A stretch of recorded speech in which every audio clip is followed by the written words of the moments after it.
Salut tout le monde et bienvenue dans Horror TV. Aujourd'hui, on va parler de la mystérieuse disparition de Jarid Atadero, un petit garçon qui a disparu dans une forêt.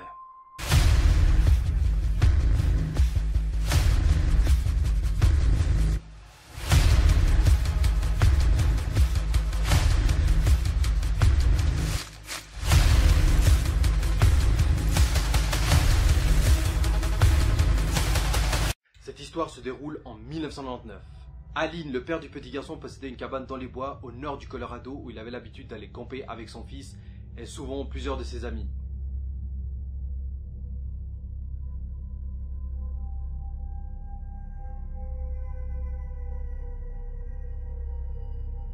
Un jour, quelques amis de la famille passaient par là pour aller faire une petite randonnée dans la forêt. Et c'est là que Jarid les a vus, le petit garçon donc de Aline. Et c'est là que le petit garçon Jarid a demandé aux amis de son père s'ils pouvaient aller avec eux dans les bois pour se promener avec eux, cueillir des champignons, etc. Les amis du père ont tout de suite accepté que le petit garçon de 3 ans, Jarid, aille avec eux en randonnée pour les accompagner. Mais ils ont d'abord dit à Jarid d'aller demander à son père l'autorisation pour qu'il puisse les accompagner. Ensuite, le petit Jarid est allé demander à son père s'il pouvait accompagner le groupe d'amis de la famille pour la randonnée en forêt. Et de là, le père a un peu hésité, mais a quand même accepté. En contrepartie, il a demandé à Jarid que sa sœur l'accompagne aussi pour la promenade en forêt, car Jarid n'a que 3 ans, je vous le répète, alors que sa sœur était un tout petit peu plus grande, je crois qu'elle avait 6 ans à peu près. De plus, les amis du père ont promis au père qu'il n'allait pas très loin dans la forêt, donc le père a accepté, il a dit vu que vous n'allez pas très loin, il n'y a pas de problème, je vous fais confiance, je vous laisse surveiller mes enfants, vous les avez déjà surveillés auparavant, donc voilà, j'espère que rien va se passer, donc vous les surveillez bien, et puis je vous laisse vous promener dans la forêt, quoi, il n'y a pas de souci. Ensuite, sur la piste de randonnée, le groupe s'est divisé en 2 parties, ceux qui marchaient vraiment plus vite, à quelques centaines de mètres en avant, et le groupe de derrière qui marchait vraiment plus doucement, où était Jarid, justement, il était dans ce groupe qui marchait plus doucement. Et là, Jarid a décidé de marcher un peu plus vite et a demandé au groupe avec qui il était, le groupe le plus lent, s'il pouvait rejoindre le groupe qui allait plus vite devant, alors que je vous rappelle, il était à quelques centaines de mètres devant. Et là, le groupe a accepté de laisser Jarid, 3 ans, partir pour rejoindre le groupe.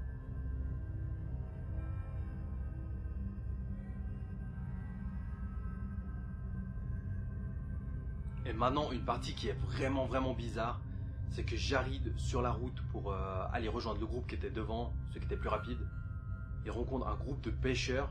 Et le petit garçon de 3 ans, Jarid, va vers ces pêcheurs et leur demande « Est-ce qu'il y a des ours dans cette forêt ?»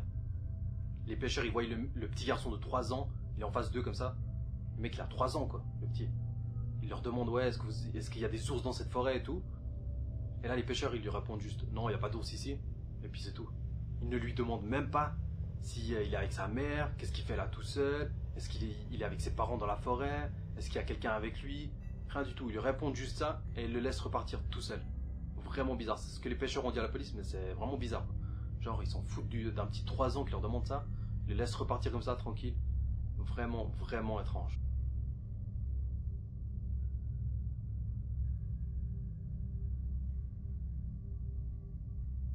Et le pire dans tout ça, c'est que le groupe de pêcheurs a déclaré ensuite à la police avoir entendu un cri, comme un hurlement, dans la forêt, quelques minutes après que Jarid soit parti.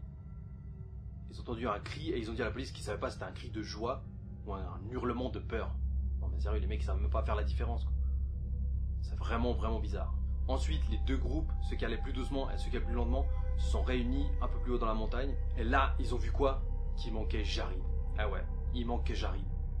Donc ils ne se sont pas rendus compte avant parce que le premier groupe croyait que Jarid était dans le groupe plus lent. Et puis le groupe qui allait plus doucement, ils se sont dit que Jarid avait sûrement rejoint le groupe qui allait plus rapidement. Donc là, c'était vraiment la merde pour eux.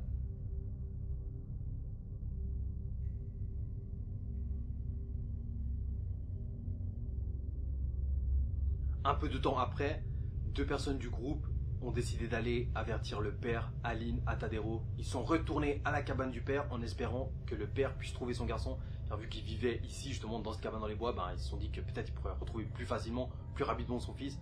Donc ils sont allés directement à la cabane du père pour lui dire qu'ils avaient perdu son fils. Et là, ils sont arrivés devant le père et lui ont dit qu'ils avaient quelque chose à lui dire. Et là, Aline, le père, a tout de suite demandé « Est-ce que Jocelyne va bien ?» Ils ont répondu « Oui, elle va bien, t'inquiète pas, elle va bien, elle est avec nous. » Et là, le père a demandé « Est-ce que Jarid va bien ?» Et là, les 2 amis du père ont répondu « Oui, t'inquiète pas, il va bien.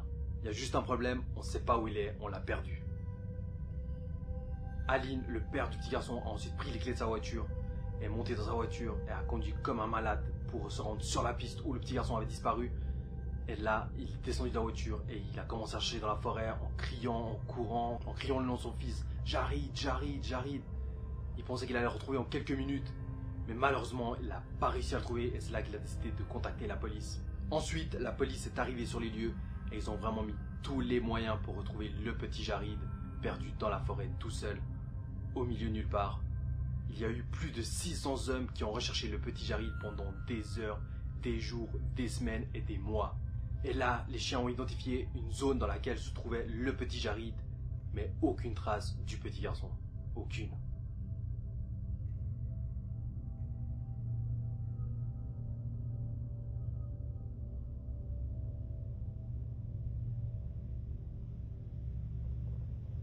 Et là, une chose bizarre s'est produite. Tout d'abord, l'hélicoptère qui cherchait le petit Jarid depuis quelques jours au-dessus de la forêt s'est écrasé. Eh ouais, l'hélicoptère s'est écrasé et a explosé au sol. Bizarre vraiment. Ensuite, autre chose de bizarre, c'est que le père s'est rendu compte que la police faisait les recherches avec les chiens en se basant sur les habits de qui, au lieu d'avoir pris les habits du petit garçon, ils ont pris les habits du père. Non mais sérieux, le père leur a dit, ce sont mes habits, vous avez fait les recherches avec mes habits.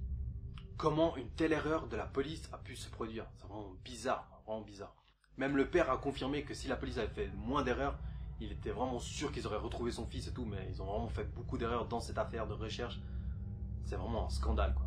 Et malgré toutes ces recherches, la police a retrouvé aucune trace de Jarid. Aucune. Ensuite, après 4 ans, 2 randonneurs retrouvent des chaussures de petit garçon dans la forêt, ainsi qu'une veste de petit garçon, et ainsi qu'une dent. Eh oui, ils ont retrouvé une dent.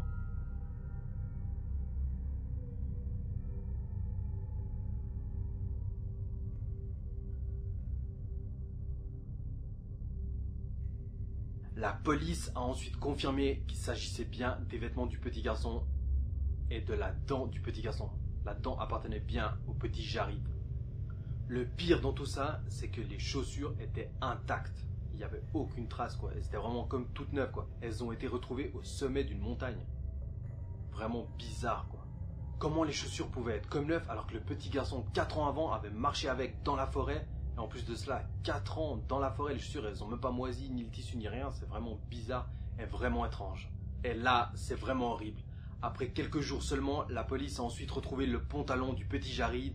Et dans le pantalon, il y avait encore une jambe de Jarid. C'est vraiment horrible. Depuis ce jour-là, on ne sait toujours pas ce qui a pu arriver au petit Jarid. Et ceux qui lui ont fait, et qui lui a fait ça. Personne ne sait rien.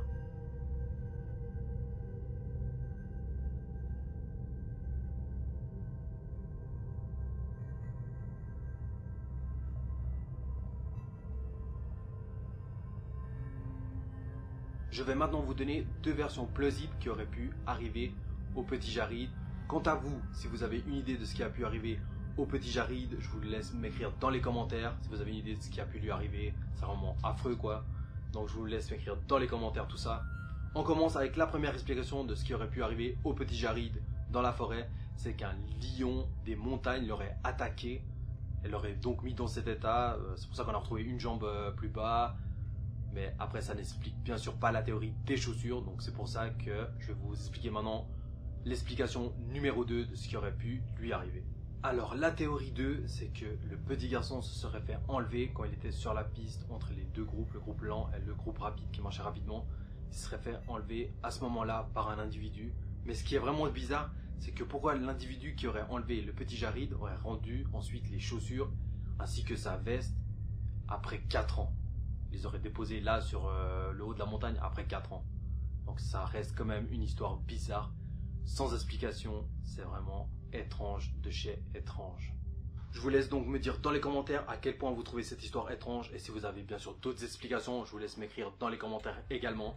C'est la fin de cette vidéo. Si t'as kiffé, je te laisse mettre un gros pouce bleu. À t'abonner bien sûr, c'est gratuit. Abonne-toi pour voir d'autres vidéos de ce type. Je te laisse également me suivre sur mon Instagram qui s'affiche juste là. Quant à moi, je vous dis, fermez bien vos portes et vos fenêtres le soir. On se retrouve à une prochaine histoire. C'était Horror TV.